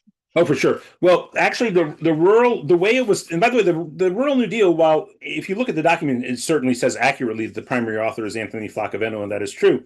The idea, of course, was ours, dare I say mine. And the way that it was conceived is that the 21st Century Economic Bill of Rights is our general umbrella policy for economics. And I was looking at, in particular, the four places I see in the United States of America where there's concentrated poverty. And, among the wealthy, what were previously called the wealthy liberal democracies around the world, which are basically the 20 odd wealthiest countries in the world, and they were all basically allies of the United States during the Cold War. And the only other countries that sort of fit into having the same level of general wealth actually now are the oil, the Gulf states, not the Gulf states, that are on the Arabian Peninsula. So UAE, still Kuwait, but to a lesser degree, Qatar and Saudi Arabia. The other 20 countries are all liberal democracies, allies of ours in the Cold War that remain the most prosperous countries in the world. So it's Australia, New Zealand, Japan, South Korea, Singapore, Taiwan, Western Europe, and Canada. And then the United States. And among those 20 odd countries, the only country that has significant portion of the population living in endemic poverty is the United States. It's absolutely distinctive.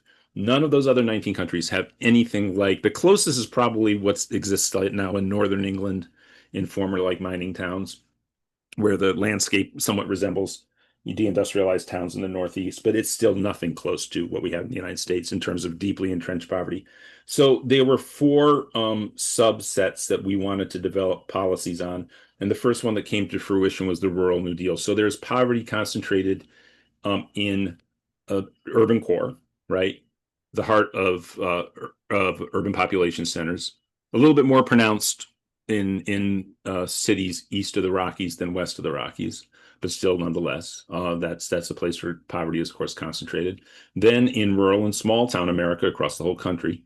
Also, still, particularly in the Southeast, deep endemic poverty, concentrated poverty, not only in Black communities in the Southeast, but also white communities, though very intensely in many Black communities across the Southeast.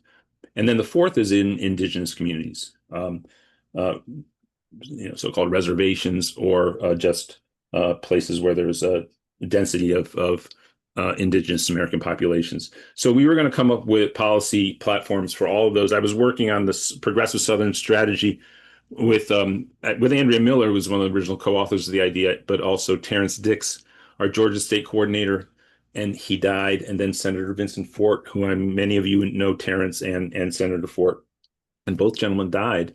And so unfortunately that project was moving along and it stalled. Look, the urban core issue is very difficult, not the least of which because the political dynamics in such places are almost entirely Democratic controlled. There have occasionally been progressive politicians who've been elected there, but of course the resources don't exist to really overcome it in the places where it's so deeply entrenched, and really in any of the areas. We haven't seen much reversal of establishment of deep urban poverty beginning in the 1970s, late 60s, 70s forward. And then it's just also the statistics are even worse than anywhere else when it comes to indigenous communities. So that's where it fits in as underneath the umbrella of the 21st Century Economic Bill of Rights, all of which applies to the whole of society. And then we wanted to concentrate where there's poverty. By the way, another thing we wanted to concentrate on in our economic program was it's not all just about out of poverty, though, again, if the United States were able to lift 60 to 100 million people out of poverty, don't forget, none of those other countries have that as a latent economic gain.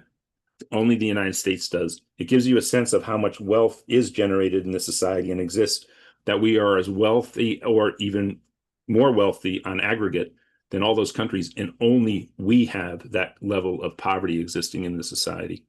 So the other things, though, in terms of things that hit middle class, working class, middle class, even upper middle class households to a great degree, we want to really concentrate on four heavy bills that really just take out families after families across the country that aren't already in poverty.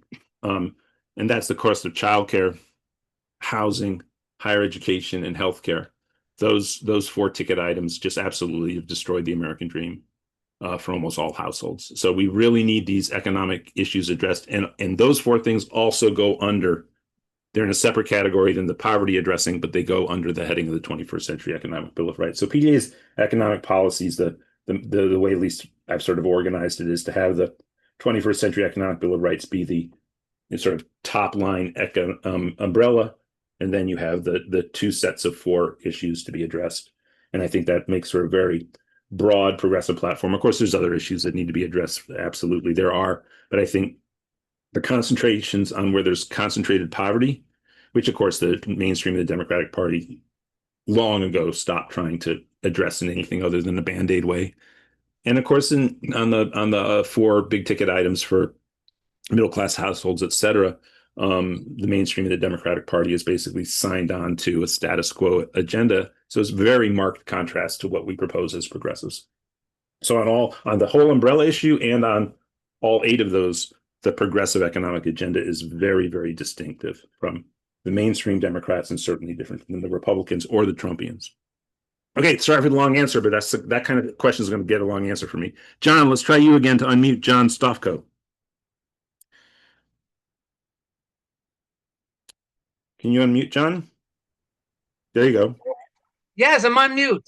Can you hear me? Yes, we can hear you. My question would be, will Aftyn Behn, will she support Jerry Green for governor of Tennessee? Oh, I don't know that. I'm sure you can get a question to the campaign. You might want to also do some research and see if that's apparent. I don't know anything about that gubernatorial race. So, what can you tell us about it, John? Well, she's wanting to be the next governor of Tennessee. She's a Democrat Okay. from Memphis, Tennessee. She's a Democrat. Is she progressive? Memphis. That's as far as I know.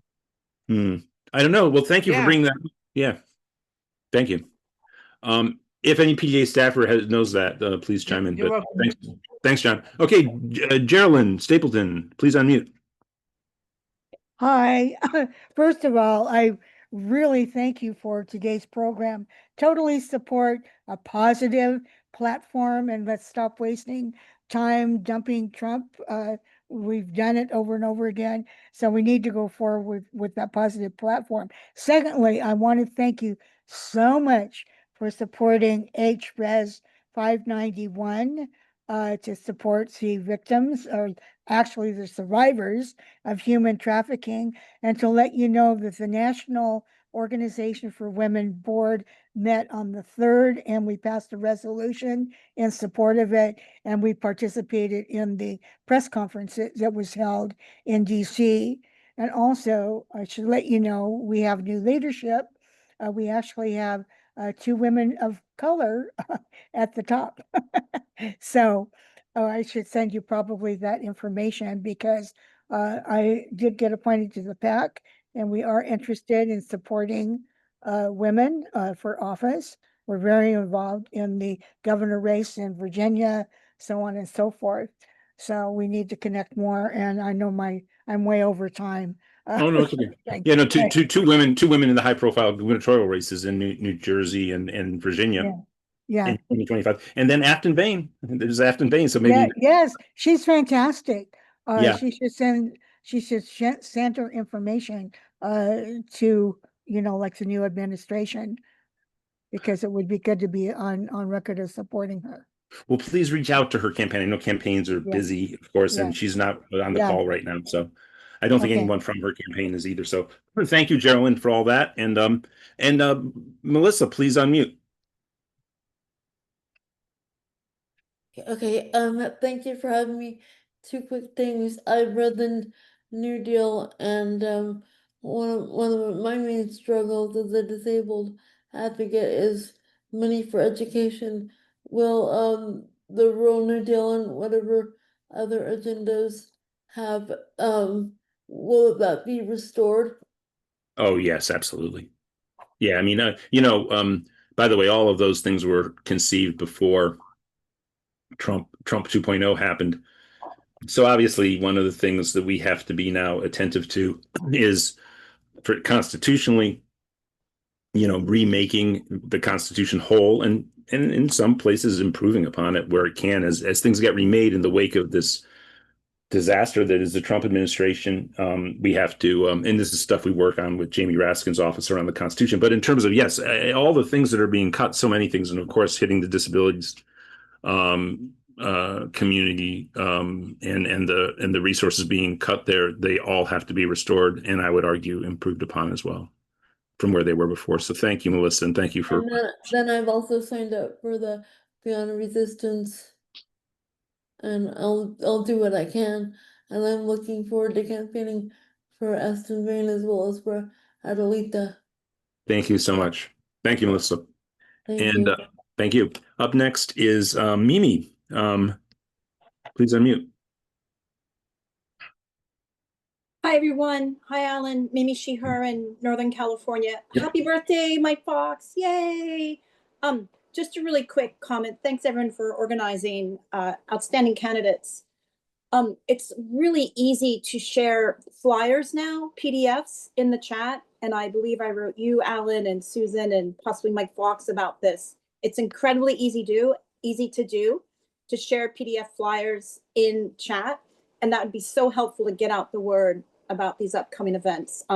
Susan did kindly direct me to their website. I made a screenshot, but just having that flyer would have been outstanding. So if you could encourage your guests to do that, that would be amazing. There's simply a plus next to the chat field, and that's where one adds a PDF or a Word doc. Thank you so much. Thank you. Edie, please unmute. Hi. I had a question where no one has really brought up raising the minimum wage. It's been stuck at, what is it, $7.25 for years. Yeah, the first agenda item on the 21st Century Economic Bill of Rights. So the very first thing in the whole umbrella organizing principle of our economic policy is that if basically the secondary text of the first point is anybody who works a job that is either the private sector or the public sector determines will exist, must be compensated with living wages. So yes, we would that's lifting the minimum wage up to a national living wage is at the top of our agenda. So thank you. I had one more. It was just a observation. I think it's good to start getting away from bashing Trump because especially with people that voted for him, that won't really do anything. It's good that I want to offer a better solution to him. Thank you. Also, I think we should stay away from gays and all that stuff because we're gonna lose if we keep bringing a lot of that stuff up. Well, we're gonna support the civil rights and human rights of all people, and we're never gonna waver on that. Oh no, I don't either. I just meant that it shouldn't be because I think that they have the people that we're trying to reach, the culture's different. I just want to just say that I think that was a good idea. The Beyond Resistance, I signed up for it also. Thank you so much, Edie. Thank you for your thoughts. Nicole, you're up. Please unmute. Hello. Yes. I just realized in conversing with MAGA people that they now have a new form of QAnon where they use the word the deep state and the globalists, and they're not realizing that those globalists are what we on the left we call them, the oligarch, and they think that Trump is the only one that's gonna, destroy the globalists and all that. when in fact, he's very much in cahoots with them. So it's up to us, to try to work better in like online platform and things like that, and to engage and try to demonstrate, ask them, so list to us, some of those globalists that you're mentioning, because all they Sure. have is like, a boogie, what they call the boogeyman, and we have the actual name of the people, and with the actual plan, which is there's a new name for them. They are long-termists, eugenists, like Project 2025. Yeah, And and some of the Silicon Valley guys too. Yeah. yes, and RFK is part of that, because he's like the useful idiot that those globalists are using to reduce the population, for the long term. They call it long-term salvation of the earth. And Elon Musk is part of those long-termists who think that they have to sacrifice many of the lives, for the long-term survival of the human race. Yeah, they're very, very, very dangerous. And thank you for that, Nicole. That was excellent analysis. Thank you. Angela, please unmute. Thank you, Nicole. Thank you. Yeah, I just wanted to let everybody know that this idea of seizing the moment of opportunity is absolutely real. In the last few weeks, both the Democratic National Committee and the National Association of Counties have endorsed the idea of the $5 trillion National Infrastructure Bank, creation of 25 million new union jobs. So this is extremely important in terms of uniting the Democratic Party, but even beyond, because the National Association of Counties is nonpartisan. There's a lot of Republicans in there who are not MAGA, who are distancing themselves from Trump. So this is a real way that we can move the country forward. I absolutely agree about this positive initiative, and finance a 21st century New Deal, finance a rural New Deal, and an even bigger New Deal, get rid of poverty and make things affordable. So we just got to get the word out. Thank you. And indeed, banking and banking access is a part of the 21st century economic Bill of Rights. And, in entering that, when we wrote it, people have to, if you do go back to Roosevelt, and of course, the idea of an economic Bill of Rights comes from Roosevelt's final State of the Union address. Of course, you start when he comes into office, and nothing is more central than the banking, the way banks were operating in the country, and massive reforms occurred. Initiatives like Angela's describing occurring at that time to restart the country.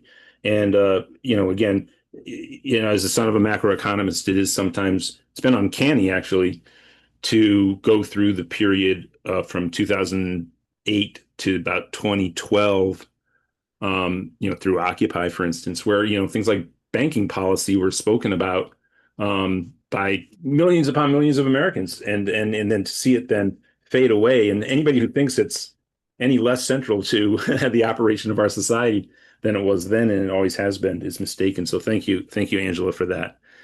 Mickey, please unmute.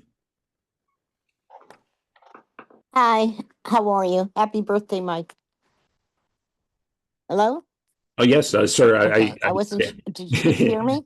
We can indeed. And then I was going to say, I was going to quip, and I accept that on behalf of Mike, but Mike, I'm not Mike. So yeah, I agree. And you have all your time. Go ahead. You have a minute. Go ahead. Thank you. Yeah. Okay, so I haven't heard commentary regarding saving our citizens that are all over this country individually. I know I support Stephen Schmidt and the vans and the teams and going to try to stop ICE from large scale removal of peoples wherever they are, whatever states. But I got a call yesterday from a man I've known for many years. He's been here from, I think it's Guatemala, since 1999. He's a wife, he has children, he does roofing and siding. So honest, so wonderful, so nice, so helpful. And he called me, Mickey, I've been trying to apply for my green card for many, many years. I have a meeting Monday morning, 8:30 in Lower Manhattan, and I'm afraid. I'm afraid to go. I said, well, have you asked anybody for help? Is there somebody you can ask? Question, who the heck can I have him reach out to so that he isn't alone there and gets picked up and whisked away to Uganda? I mean, the man he's been paying taxes, he employs a Well, dozen people. Wonderful, wonderful man. I hear you, but my word, it's very late in his circumstance to raise the Right, question. I appreciate you doing so, Mickey, but if it is on Monday morning, that's tomorrow morning.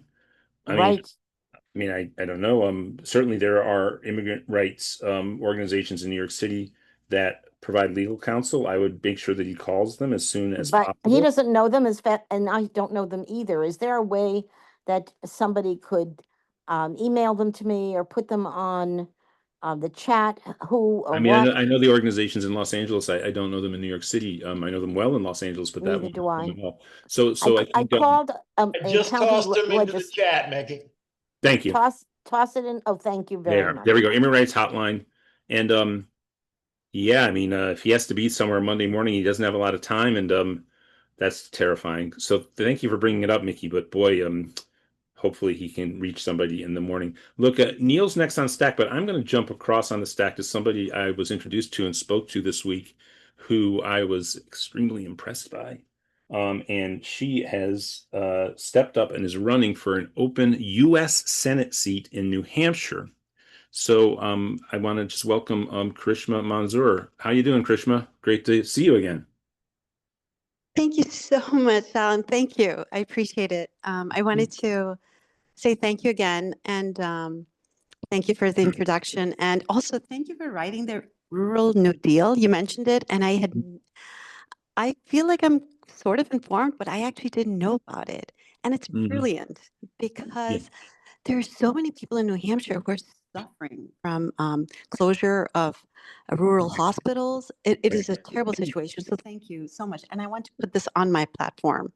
Oh, thank you so much. Well, and the crazy thing too, of course, and I think I said, by the way, if you are just new to the, if you I don't know if you were here for the whole time, but we had Anthony and Yes. we had Aftyn Behn, Mhm. but I said, I think about 10 minutes ago, in terms of, the economic policies that PDA endorses, and then the damage that Trump has done on so many fronts. Well, one thing that now we're beginning to see, the damage that's being inflicted on the American people because of higher costs, and generally the damage that's being done to, even industrial level agriculture because of the impact on of the labor pool that's available.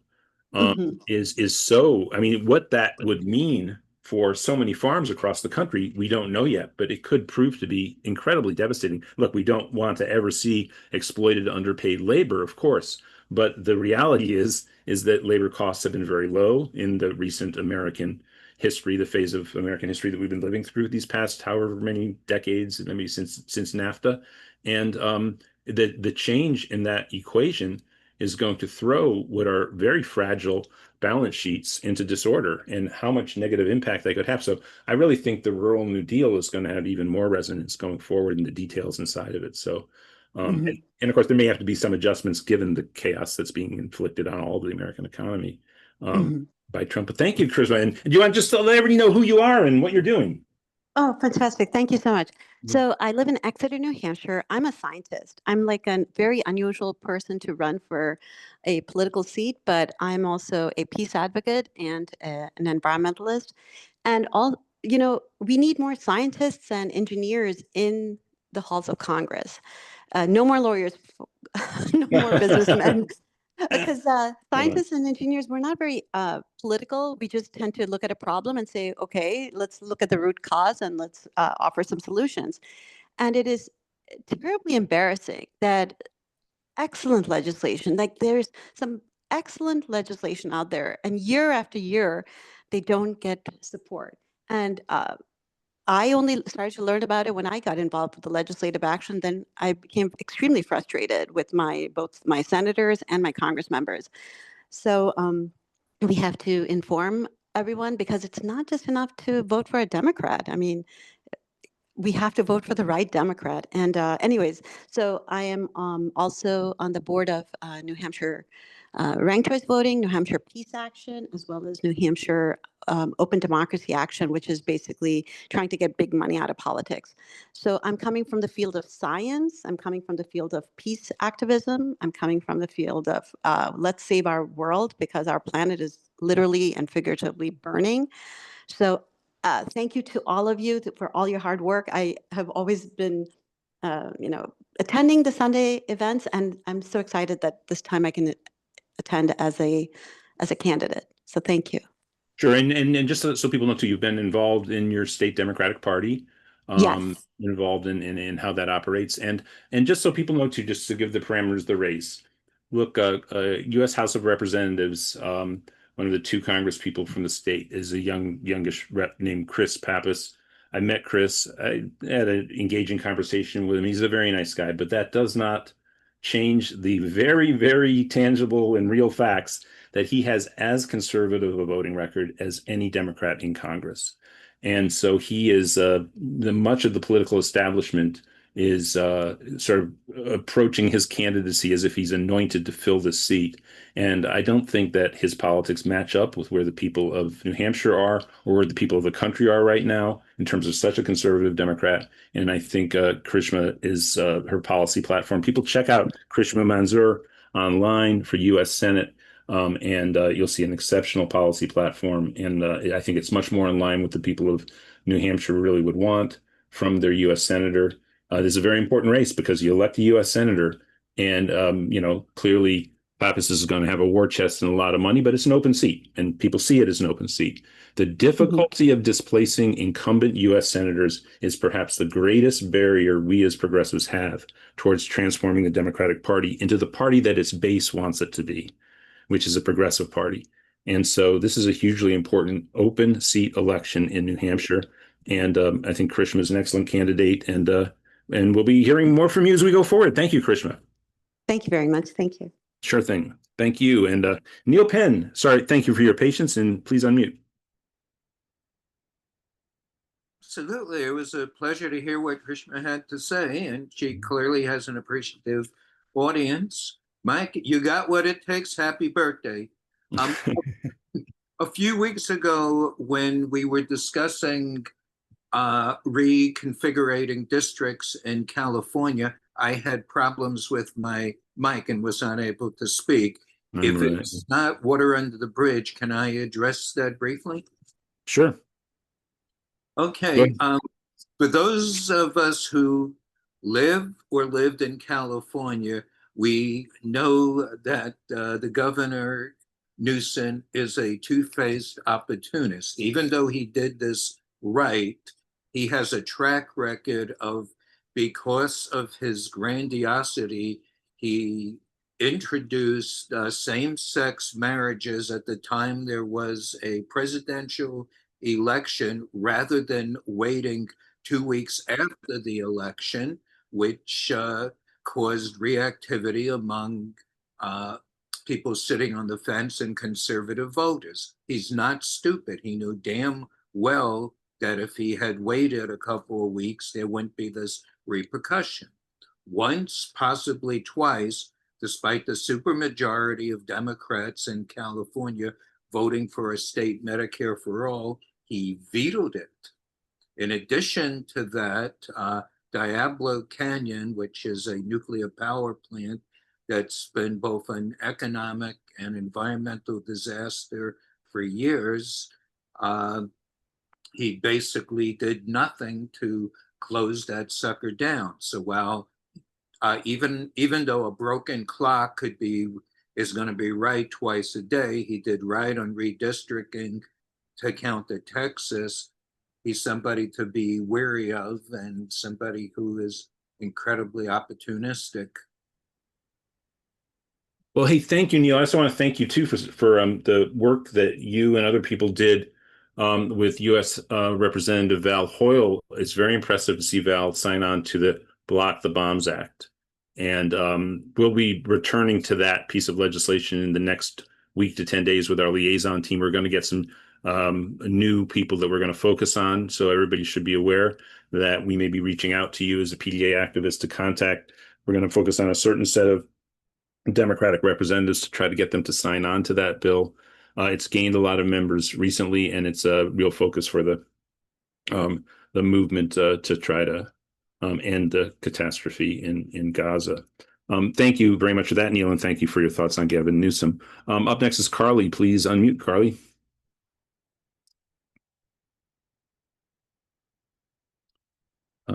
Carly, please unmute. Sorry about that. I was away from the computer. I'm glad to hear from Karishma. We met at the Workers Over Billionaires rally, but there is one thing that I'm also really concerned about. I'm all for a living wage, but what about the food cost situation? I run a bakery, so don't you think how are we going to count on our government to get that food cost down? Because on the wholesale matter, butter and eggs have been static for years. And those are two of my biggest issues. Well, I mean, use of ingredients. Yeah, I mean, well, there's a long history of supplemental payments to agriculture to keep costs down.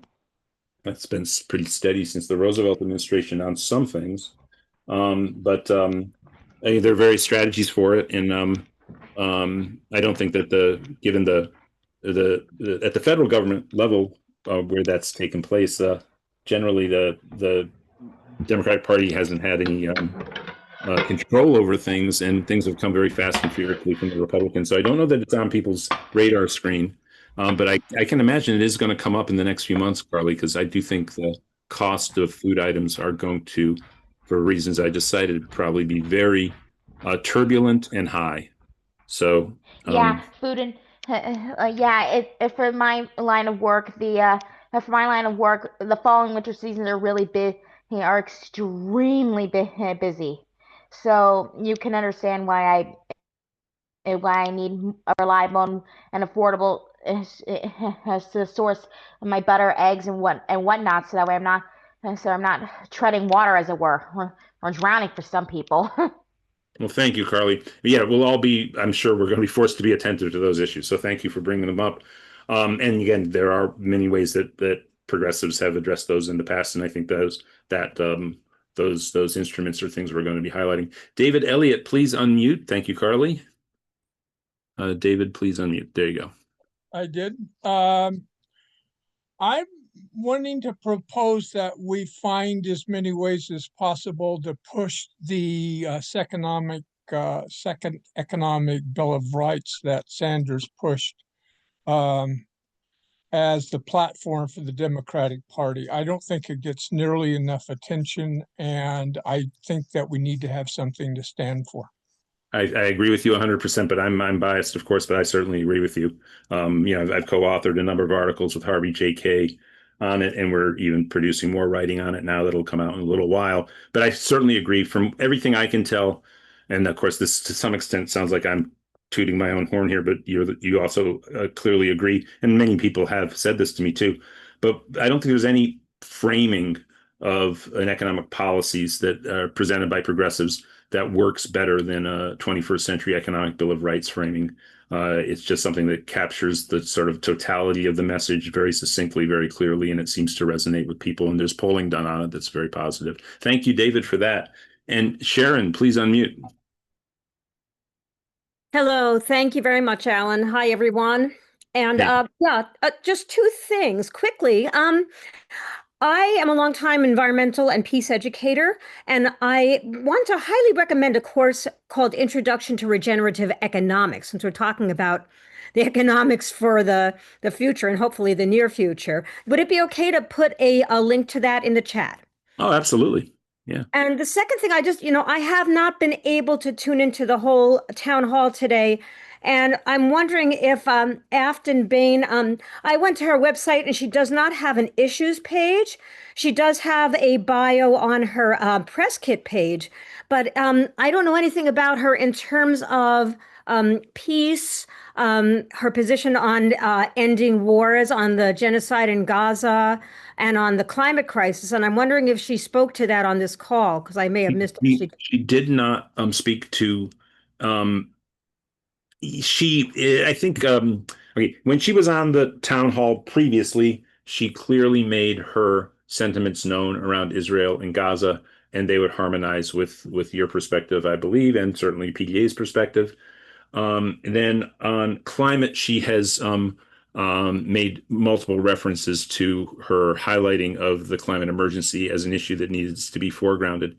I think the reason that the policy page might be thin is because of the ways that in a district such as hers, she really wants to be able to be defining her message, not handing things off to people who will attack it and undermine it with a set of talking points that are, they're just part of the right-wing talking points, what they use over and over and over again, and the effectiveness is due to their constant reiteration.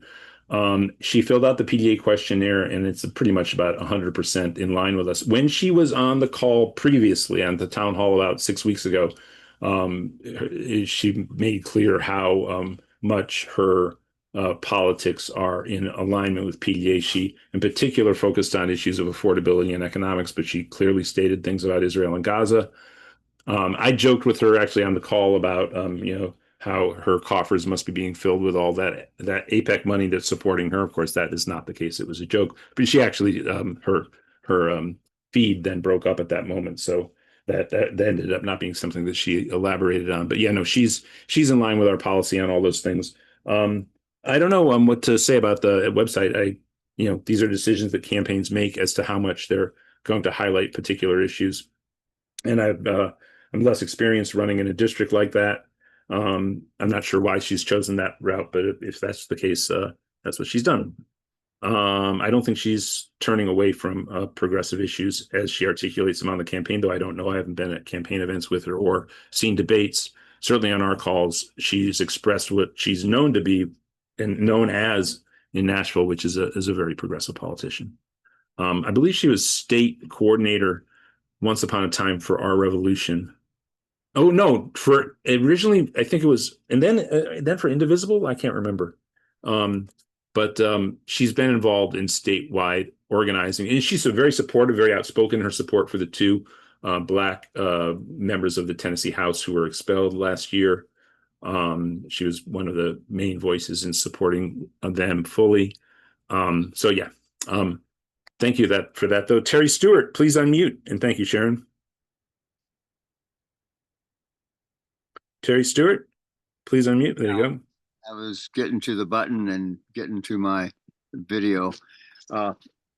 So I had several reactions. I'm the senior retiree constituency caucus chairman of the Iowa Democratic Party. And so I was really glad to see some of the other folks on this call that are in that same capacity, as well as your rural connections, because we have a rural caucus here too that's pretty involved. But there are a number of things in the course of the call today that struck me. I'll try not to be too long, but for instance, the discussion about platform. I've been active on creating the platform for probably 20 years, but I've become extremely frustrated with participating in it because I haven't been able to get other people to realize that instead of being 55 pages long and covering every wish list we possibly have, it should be 2 or 3 pages long and get right to the heart of the matter, and then be used by everybody, every Democrat in every situation. Running for a local position, a municipal or county, a district, a state, or a federal position, and it's not. So in all these years of working on the platform, people have wrestled with this, had wonderful debates, had hundreds of people involved from the ground up, from the Iowa caucuses until we finally get to the state convention, and then endorse a long document, and then it's not heard about again until we do that again 2 years later. And so I've been extremely frustrated about Democrats living by the platform and being more effective in our messaging, and not being branded by the fascists, but instead making our own brand and making it clear to people, like woke. Why woke was allowed to be turned into a negative. The opposite of woke is a walking zombie, and we got too many flesh eaters running our country. Yeah, well, what you're talking about is it's a very live issue in and among the Democratic Party.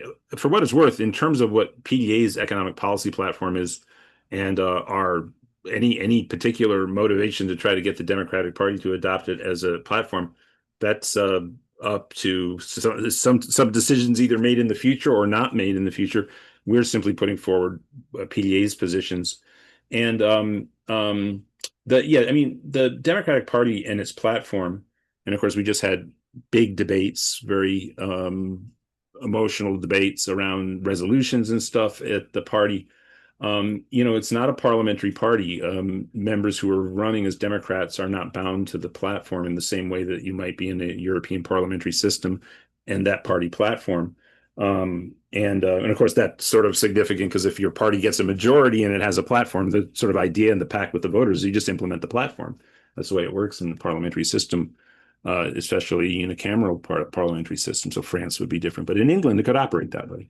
In America, it's not like that. And of course, we see many, many Democratic politicians not adhere to the platform. That doesn't mean that platform debates are not meaningful. They can be very, very meaningful, especially at a moment like this, where there's so much contestation about the direction of the party.